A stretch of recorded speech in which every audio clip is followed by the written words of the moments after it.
So why am I spending an entire day of just ripping MDF, sheets of MDF? Well, I guess it was about a week and a half ago. The Lord woke me up at about 4 a.m. and I was like, okay. I was like, all right, Lord, what do you want me to do? Like, obviously I'm up for a reason. It's not because I'm old and I had to go to the bathroom. It was just, I just knew it was him, and he had prompted me to just like wake up. And so I was just laying there in bed and I was like, all right, who do I need to pray for? And so I start going through people and asking, do I need to pray for this person? Which really sounds weird. Why don't you just pray for those people anyway, right? You're up, you might as well just pray for them. But I'm going through different people and he's like, no, yep, no. And I just heard the word time. And I was like, well, I won't lie, Lord. I was in the middle of actually building the cabinet that's going next to the cooktop that Shelly is currently painting, actually. And I was like, I don't want to make those doors and drawer faces. Like, I just felt pressured. And I was just thinking of like all the different drawer faces and doors that I would have to remake if I went shaker style. And I was like, I don't want to do that. I feel like I'm running out of time. We're still in the city. We're still in this house. We're still paying a mortgage. We still have no income. So I'm just listing all of these things to the Lord. I'm like, I just want to go find a cabinet maker. I'm going to have him make like about 5 to, I don't know, maybe 7, 8 doors. And we can be done with that, paint them. And that's a huge weight off of me. And I don't have to do that. So I'm like, is that the time? Like, that's what I need to do and confirm? And I just kept hearing the word time. And so I started thinking, I was like, well, for those that don't know, I used to work for a ministry called Time to Revive. And so I was like, well, I'll just start praying for them. And so I start praying for the founder, Kyle, and his family and the rest of the team. I know they have an outreach coming up. And so I start praying for that. And I was like, is that what I'm supposed to be praying for? And he's like, nope. And I was like, man, what am I supposed to do? What's this word time? And he was like, you don't need to worry about time. Like, you need to make those doors and drawer faces. And I was like, God, that's like, it's like, I don't know. I have a list over here. How many, let's see, I have a list over here. This is how many doors and drawer faces I have to make. I have to make 27 doors in the kitchen, 4 doors in a half bath, and 4 doors in the laundry room. And I need to make 25 drawer faces. And I'm like, I don't want to do that. That's a lot of time. And he's like, no, you need to quit worrying about time. You need to quit being anxious about when you need to get out of this house. Like, it's on my time. And so I was like, okay, you win. And I'm like, I'm just going to be obedient. I'm going to trust that. Again, I said it in the very first video when we quit our jobs. If I can trust the Lord for my salvation and spending all eternity with him, then I can trust him for leaving my job and trust that he's going to continue to provide. So having said that, if I can trust him for my eternity and my salvation, then I can trust him that I should just be obedient and make the doors and drawer faces. And so we are kind of cramped in the garage today.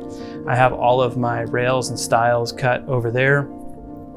It is a rainy day, so you may hear some thunder in the background, but we are literally, I'm just going to show you my process of running it through my router table and creating the tongue and the groove. I'm going to go ahead and get started, and we'll walk you through the process. I already have my router table set up, but I'll get into that in a little bit more in detail. So that is why you saw me at the beginning of the video just ripping a bunch of MDF, because that's what I'm going to be making the drawer faces and the door faces out of.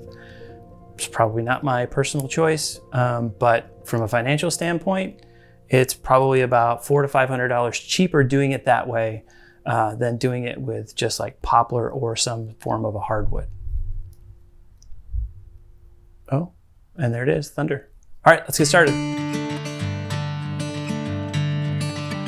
Before we get started making all of our grooves into these 2¼ inch rails and stiles, I just thought I'd go over this madness here in the graph paper. And I took a measurement of all of the doors that are currently in the kitchen, and I wrote them down, and that's what all of this is. However, there's a couple of cabinets in the kitchen that I made that I have never put doors on because we could never decide on what we were going to do. And so I had to use the method of, I took the opening and then I made it 1 inch bigger in the width and the height, and that will actually be the door for that upper cabinet that I need to make those doors for. So I've already done a test just to make sure to know what I needed to add to my rail length, Because, so for this first cabinet door, for the one that I never built, I actually need to make 2 doors that are 16 5/8 wide by 27 3/4 inch high. Well, you can cut your 27 3/4 inch stile, which goes vertical, and then, so you have 2 of those, and then you have to cut your rail that goes horizontal, and you need to know essentially how much do you need to add to the length of your stile when you put it on your miter saw to leave for this tenon that sticks out that will go into the groove of your stile. So figured out the math that I needed, and then actually did a test, and it actually came out pretty good. So if you don't know, shaker style doors, it's got a groove and a tenon, and basically it just kind of slips in like that. And here, I'll even show you. This is kind of fun if you can see that. But look, I didn't have it set up correctly, and you can see this little mark right there where it didn't go through the router bit correctly, so it made this little indentation right there. But it's no big deal because these are going to be painted, so you can fill that with caulk and sand it down, and nobody will ever know. So let's go cut some rails and stiles and get this going, because I need 32 sticks of these things cut. So the way that I set up my router table is I take my framing square and I line it up with the side down the edge, as you can see down here. And then the other side, I actually line up with the bearing of the router bit. This is the bearing, and make sure my fence is square to my framing square, and which is square to that bearing.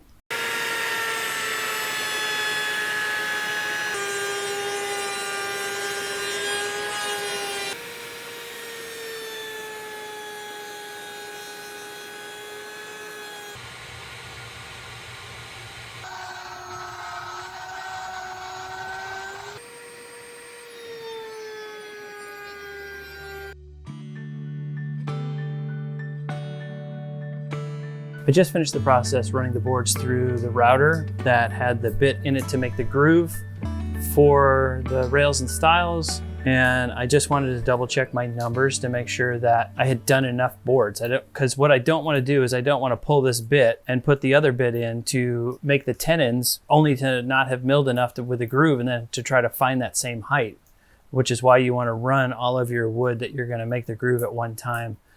So that they're all the same height within the width of the board, which should be, in my case, centered on 3/8 of an inch, since the boards are 3/4. Center comes in at 3/8. Double checking the math, I needed 260 linear feet milled. And I have currently milled, or should I say prepped, 36 boards, which is plenty. So I can screw up and not have to worry about it, at least with regards to the boards that have the groove cut in it. I'm going to pull this bit out. We're going to put the other bit in. Then what we have to do is we have to cut the boards and cut them to the length of the rails, and then we'll run them through and actually put the tenon on them, and we'll go through that process so you can see how that gets done as well. In trying to determine the overall width of the door, so that's what this number is. It's the overall width. It's not the width of the rail itself. So in order to make squirrel, literally, I just want a squirrel. ADD. In order to make this door overall 16 5/8, the stiles themselves are 2 1/4. So you have to subtract 4 1/2 from this overall dimension, but then you have to add back in 7/8 of an inch for the tenons that will slide into the stiles. And when you do that, in this case, for door number 1, and I'm not going to cut this rail at 16 5/8, I'm actually going to cut it at 13 inches. And then when I run it through the router and create the tenon, 7/16 inch tenon, this right here, it will actually come out when you stick it into the stiles and have an overall width of 16 5/8. So for every one of these, I have to subtract 4 1/2 and add back 7/8 of an inch, or subtract 3 5/8 from each one of these dimensions, and that'll get me the overall width that I'm looking for the doors. Hope that makes sense. Ooh, nice thunder. Good job, God.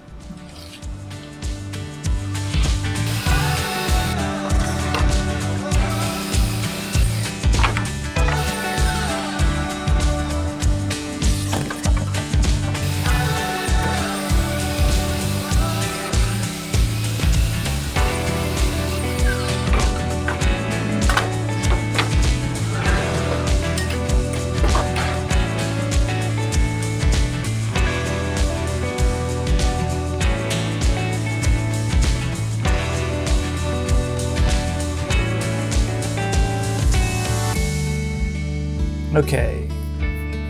Well, I certainly wasn't expecting that to take as long as it did. Literally, that took me all day of just, well, I mean, it wasn't just cutting. I did actually at least make the groove in all the pieces, but then cut everything, all the stiles and the rails to length, kind of filled up my drying rack. I tried to keep it in somewhat order, but it didn't turn out that way. But anyway, there's lots of stuff over there. There's some things that didn't make it on the drying rack organizationally because they're just too short to actually fit on the width of the arms for the drying rack. I mean, I got some drawer faces just sitting right here. There's some door frames over there. Yeah, I was not expecting this to take all day. It does make me a little anxious because when I look over there at that drying rack and I look at everything that's sitting on it and then what's over there on the sawhorses and right here, it's still a lot left to go.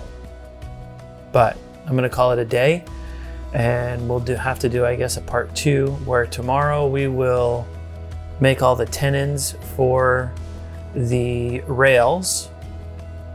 Probably do the quarter round over on these drawer faces. I'm sure there's some more things. Oh, actually, I gotta cut all of the actual inserts that go into the door and then actually make sure that the doors come out to the right size. So there's that. And then after that, we still have to prime them, caulk them, sand them, paint them, hang them. It's a process. It's one that I really wasn't looking forward to and I didn't really want to do, but the Lord says, hey, I need you to do it. So I'm going to see it through. Anyway, thanks for watching. Hope you found something interesting. And if you did, hit the subscribe button. And remember, if you can trust Jesus for your salvation, you can trust him for whatever he's asking you to do today. So we'll see you in the next one.